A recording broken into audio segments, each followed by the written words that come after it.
Hello, it's a dirty job, but you can do it. We are talking about how to potty train a puppy in this episode of the Pet Care Pro Show. House training is a major step in getting a puppy ready for his new home, but it isn't always easy. That's why today we have Helen joining us to offer some puppy house training tips. Helen is a Revival Pet Care Pro. That means she works very closely with our on-staff veterinarian and answers pet owner questions every day. And house training is something you get asked about quite often. Yes, I sure do. Now, before we start, if you're watching this on YouTube, consider subscribing to the Revival Animal Health YouTube channel by clicking on the little red heart down in the lower corner of this video. We are constantly adding new videos on pet care and pet health. Okay, now it's time to go through our puppy house training tips for success. Number one is set a pattern. What does that mean? Puppies like a schedule, and they are very quick learners if we set them up to be.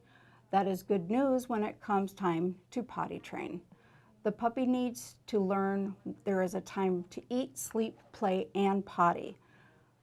A good rule of thumb is that a puppy can control his bladder for about 1 hour for every month he is old.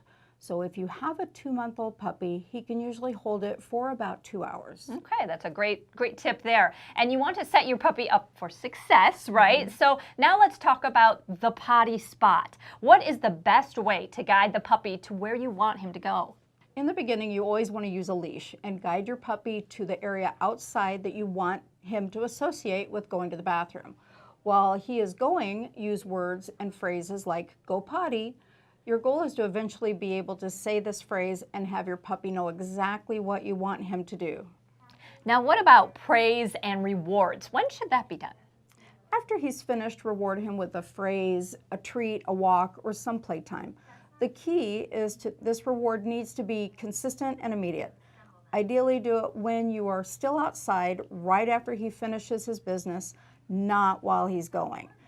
Praise him too soon, he may get excited, and this will stop him in the middle of doing his business. And once you get in the house, there's a good possibility he may want to finish. And that's not exactly what you want to do. You want to wait until he's completely done and then celebrate. Right. Now, what about before bed? Any tips for getting through the night without accidents?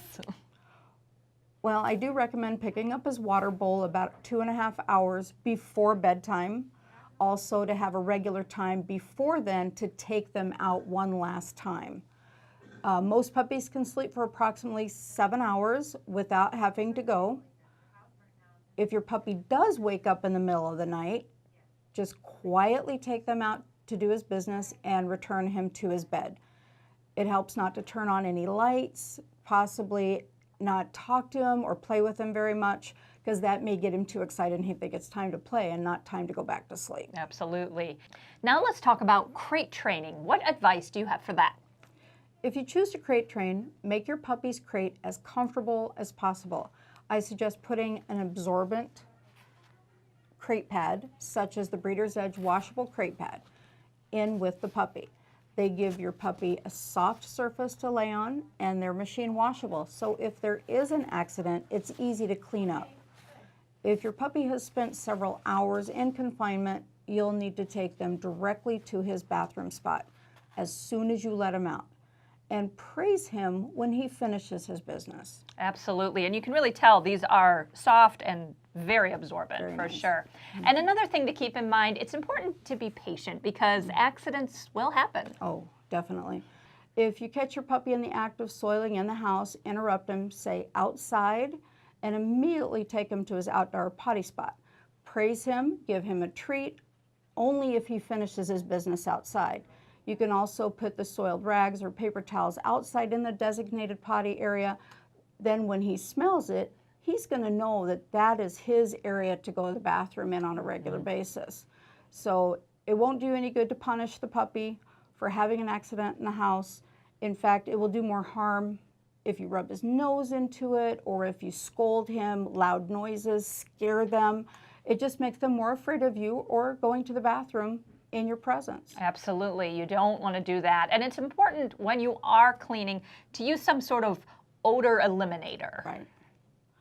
Right. Products such as the Equalizer Carpet Stain and Odor Eliminator work to eliminate the odor so the puppy isn't tempted to go in that same spot again, because they smell the urine. You want something that's going to completely take the odor out of that area. Absolutely. Now, those are great tips, and that is our list of puppy house training advice. Do you have other tips and tricks that you use when it comes to house training? Comment below to share with the Revival community. I'm Shelley with the Revival Education Team. This is Helen, a Revival Pet Care Pro. Thank you so much for joining us on this house training episode of the Pet Care Pro Show. Hi, if you're watching on YouTube and new to our channel, consider subscribing to our channel to catch all our new videos right when they come out. If you have more questions on house training or any other pet health issue, don't hesitate to give our Pet Care Pros a call at this number just below me, or check out our other pet health videos.